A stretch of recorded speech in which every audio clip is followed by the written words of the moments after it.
மாண்புமிகு அவைத்தலைவருக்கு வணக்கம். இந்த வக்ஃப் திருத்தச் சட்ட மசோதாவை முற்றாக நான் எதிர்க்கிறேன்.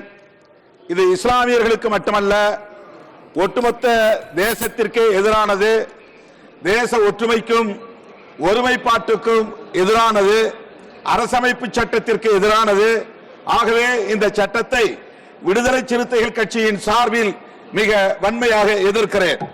இந்த சட்ட மசோதா இஸ்லாமியர்களுக்கான சொத்துக்களை முற்றாக அபகரிப்பதற்கான ஒரு சதி முயற்சியாகவே தெரிகிறது. இஸ்லாமியர்களின் நலன்களுக்காக உருவாக்கி கொண்ட வக்ஃப் சொத்து இஸ்லாமியர்களால் நிர்வகிக்கப்படுவதுதான் நீதியாகும்.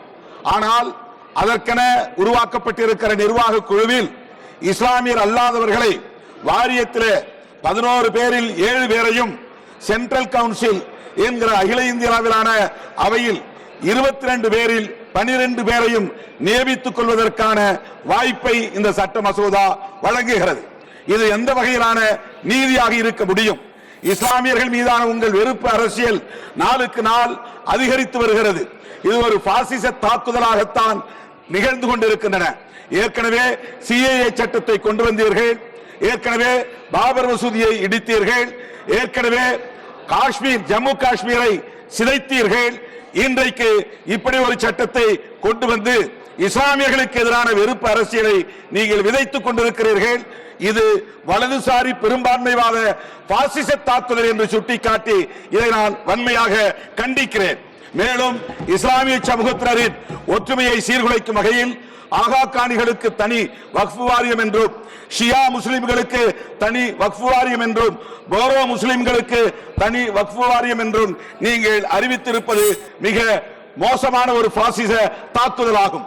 எப்படி இந்துக்களை சாதியின் பெயரால் சாதி பெருமிதம் பேசி அவர்களை கூறுபடுத்துகிறீர்களோ, குறிப்பாக பட்டியல் சமூகத்து மக்களை தனித்தனி குழுக்களாக உடைத்திருக்கிறீர்களோ, அதுபோல இஸ்லாமிய சமூகத்தையும் இன்றைக்கு பிளவுபடுத்துகிற சமூக பிரிவினைவாதத்தை உயர்த்தி பிடிக்கிறீர்கள்.